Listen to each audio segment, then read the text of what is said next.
Ed, thank you again for agreeing to jump on a call with us. I Yeah. know, what's that? Thank you. Yeah. I know you're, how do we say, elbows deep in helping contractors respond to um, common sense approaches to this pandemic. And many of our peers in property restoration are on the front lines of trying to help businesses get ahead of a proper response to COVID-19, the coronavirus. Yes. So we wanted to take some time to jump on. Obviously, your area of specialty is law. You are the restoration lawyer. And so what that looks like from a legal standpoint, that what contractors should be looking for. So just to give people a quick summary of your career in law and as it intersects with property restoration, your initial introduction to the industry was actually when your career started, correct? In California in the mid 90s. Your Yes. first client was a homeowner who had been negatively impacted by a restoration contractor's poor workmanship, and that became one of the first six-figure settlements for a mold case in California, correct? Yes. So your initial introduction to property restoration contractors in the industry was on the other side. Absolutely. Yeah. Yeah. And we handled hundreds of those. Yep. And contractors started inviting me to their conventions, and they asked me to give presentations as to what they needed to do so that I would not sue them. Yeah. And I made the presentations, and they started offering me work, which I eventually accepted, and that's how we ended up here. And a lot of that was centered around microbial growth and the negative impacts of that. Big part of it, yes. Yep. I got very interested in the scientific side of it, and I took an examination and earned a certification as a certified indoor air quality professional. Yeah. And I don't maintain that certification anymore, but learned a lot. That was through AEE. They have an excellent program. AEE. Well, and so 95, you're getting into law. You have this case. 94, IICRC comes out with the first S500, correct? You're quizzing me on the year that the first edition of S500 was released, John? No, I'm not trying to quiz you. I'm just, timeline. I think if I remember correctly, S520 that deals with mold didn't come out until 99, so several years later. Right. And you had involvement with both of those, correct? Yes, I did. Yeah, the second edition of S500 and the first edition of S520. S520. So you pivot rather quickly to now representing lawyers, representing contractors, and you've been doing that for nearly 25 years now. You've been dubbed the restoration lawyer, and I remember reading one of your early presentations to then what RIA, Restoration Industry Association, was the ASCR, right? In 2007 they changed to RIA. And so that was a significant change. You were involved in that time when things are really churning and changing. And now, fast forward to 2019, you're involved in another significant transition in the history of the industry and the RIA in particular. So 2019, Mark Springer, who's the president-elect, releases his document or manifesto, Our Greatest Need, which lays out a 7-step plan. Right. And out of that, the Restoration Industry Association Advocacy and Government Affairs, or the AGA committee, is a result of that. And you were named as the founding chair, correct? Correct, yes. So can you give people just maybe a quick snippet of, how that all went down and how you became involved in that process? Yeah, sure. I received a call from RIA saying that they wanted to dedicate an emphasis to advocacy on behalf of restorers because things were really starting to change, particularly with respect to insurance claims. Yeah. And they felt like they weren't getting a fair shake from standardized pricing platforms, from third-party building consultants, and TPAs. Yeah. and they wanted to get organized and speak with a unified voice. And the goal of the AGA is to achieve a fair and level playing field for restoration contractors. Yeah. That's actually what the hashtag for the upcoming conference, right? The Fragmented No More. Fragmented No More is the theme. Yeah. Yep. And so,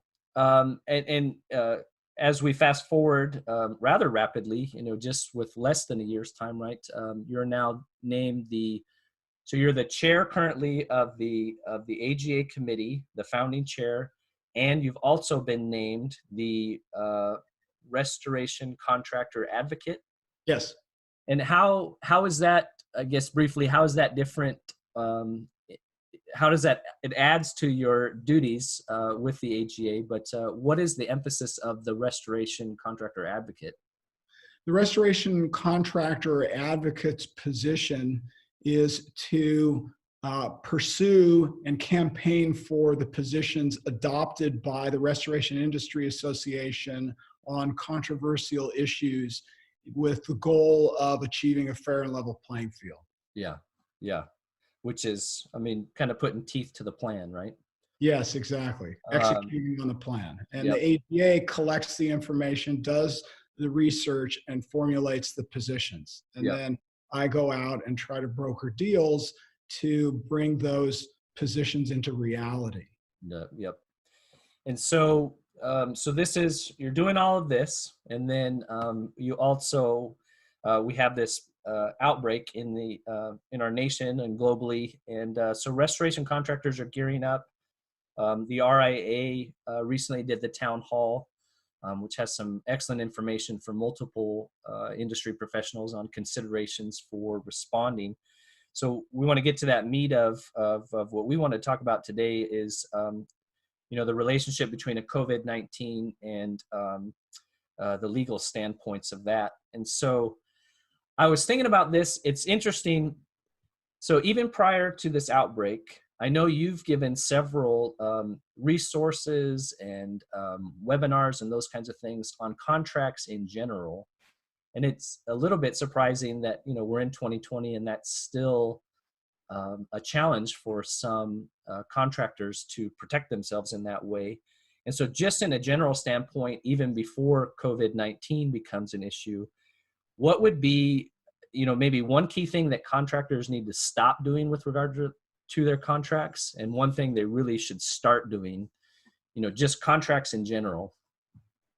Well, strangely to me, John, a lot of restoration contractors are still using traditional work authorizations. Yeah. And by traditional work authorization, I mean a one-page form that states that the property owner authorizes the contractor to come in and perform some work to return the property to its pre-loss condition, and the insurance company is directed to name the contractor on a check. Yeah. And they should stop using those. I like to say that performing restoration work with a traditional work authorization is kind of like playing football with sandals on. You could do it, yeah, but it's not going to turn out very well. Would it be, it's not even, my kids have the Crocs, and when you put the strap down, that's right. Game mode or whatever. Yeah, exactly. It's not even game mode. Right, it's not even game mode. I'm sure I said that wrong, but. Yeah. So what they should start using is payment contracts, actual contracts that look similar to a construction contract where there's an obligation by the owner to actually pay the contractor for the work. And I understand that a lot of this work is paid for by insurance companies, but the best practice in my quarter of a century of experience is to have a contract provision that holds the customer personally responsible for any amount that the insurance company is not going to pay. Yeah. Some companies have very successful business models that are strictly based on accepting whatever amount of money the insurance company is going to pay, and that works for them. I think that's risky. Even if that's your business model, you always have to collect the deductible because that's necessary to trigger coverage. Whereas some contractors try not to, or Yeah, I know you practice law in California. I know they always kind of set the early precedents, and you've talked at other times about some of the things that are going to be coming out of California that probably soon will affect all states. Right. Um, and so in now transitioning from just contracts in general to the COVID response, um, in the town hall meeting, I felt like you had a really good quote, you know, and it's a generic one, but the haste makes waste, right?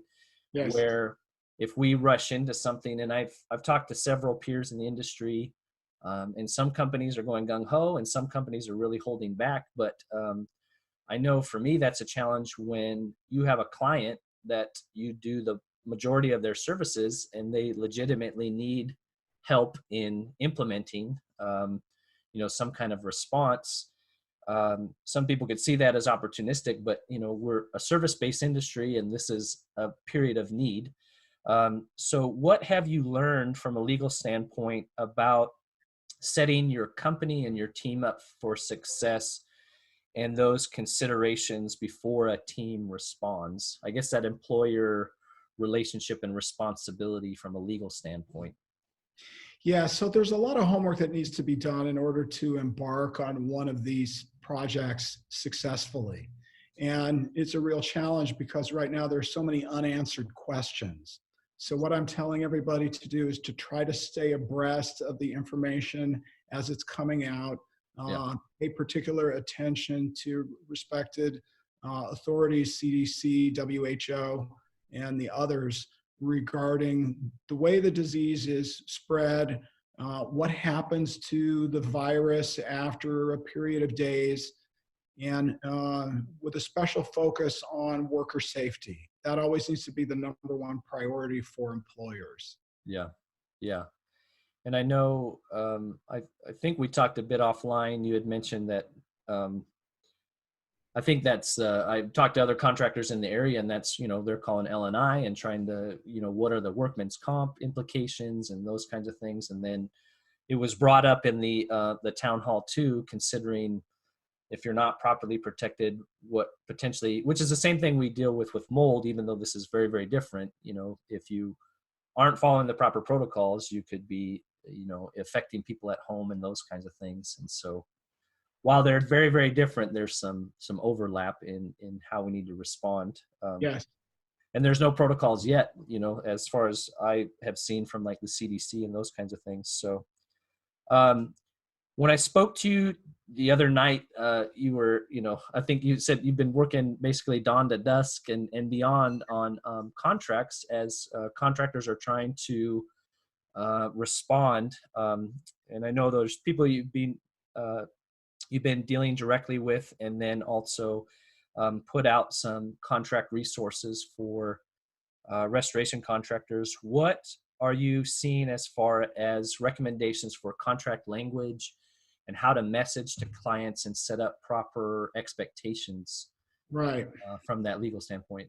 Well, you know, when I embarked on this, I had no idea how vast and how complex the problem was going to be Yeah, and how many potential legal issues there are.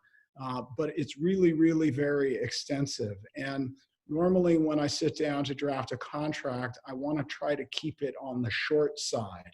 When sure. we're working on a commercial contract, we've got a little bit more leeway to make them a little bit longer.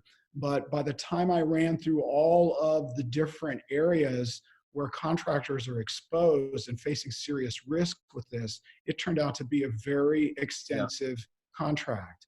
And so, one of the first points right off the bat is to try to get a very clear vision as to what your value proposition is to your customer. What is the customer getting for the money? And we don't want to just take customers' money for the sake of taking their money. We want to make sure they're getting some benefit out of it in the process. But this is not like mold, where we can take a picture of a wall that has mold on it and then remove that section of the wall and replace it, and then take another picture to show that the mold has been carried out of the building. We can't right. do that with this. You can't see it, smell it, hear it, touch it, photograph it. And this, unfortunately, is going to create an opportunity for bad actors to enter this industry and claim that they have done work to eradicate the COVID-19 virus and not really have much in the way of information to back up that they've done it. Yeah. And at this point, I'm aware of no certifications or licenses that are available to show that somebody is qualified to do this work. And there's a considerable amount of controversy in the industry about the proper methods to address it, what products to use, and what techniques to use in applying those products. And restorers are unfortunately going to be judged by this when the inevitable hurricane of lawsuits comes from all of this. Yeah. By hindsight, they're going to sit down and look at a file and look at the results of a project. And these people, the Monday morning quarterbacks, if you will, are going to have information that's not available to contractors now before they embark on one of these jobs. And so one of the challenges is going to be for the contractor to establish evidence about the limitations of the available information at the time the job was performed. It's not the standard of care, obviously, to perform work according to the level of some technology or some science that has not yet been developed or discovered. Yeah. But if you don't have something clear in your file about what you're doing, why you're doing it, how you're doing it, where you're doing it, then you're running into trouble. And so when we talk about documentation, we want to have a file set up in a way so that a third party looking at the file years later, who has no knowledge of the background of the job and does not have eyewitnesses available to interview, can understand the who, what, where, when, and why of the job and basically recapitulate the main events of the project simply by reading the file. And unfortunately, a lot of restoration contractors are not as diligent as they could be about creating that sort of documentation. Yeah. Fortunately, in the era of TPAs and TPCs, they're being forced to create a lot of that documentation, and that protects people. But I'm not going to get off on my complaints about TPAs and TPCs right now. Yeah. That's obviously what the AGA is trying to. Those are some of the key focus areas, right? The TPAs, TPCs, so and pricing in general. So, well, Ed, I wanted to keep this brief, and I appreciate that. I know there's the resource with the town hall at RIA, and industry outlets are releasing more information as we learn more. And like you said, the government entities that are tasked with this. I mean, everybody's learning to respond to it together. And I know at the upcoming RIA conference, which they just released an announcement saying they're still planning on moving forward, barring them being unable to do so by some edict. And you're planning a session dedicated to COVID-19 response at the conference. And then you've posted the resources for contractors on your website, correct? The edcross.com/COVID-19. Do you want to talk about that resource a little bit?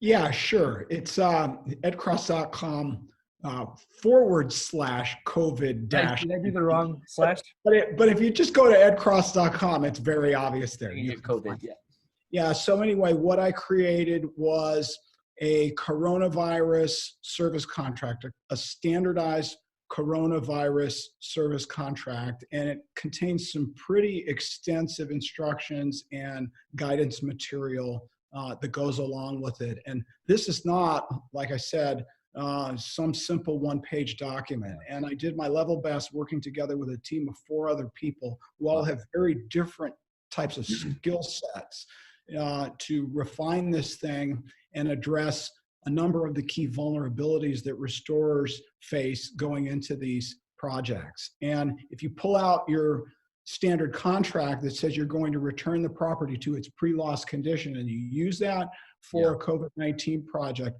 that could be problematic. Yeah. Well, thank you, Ed. Thank you for your work as a restoration lawyer and with the AGA. And I'm sure as you learn more, you've been active on social media and those things, sharing what you're learning and the resources. So thank you for taking the time, and get some rest and keep doing good work. Yeah. Thank you very much, John. I appreciate the opportunity. Yeah.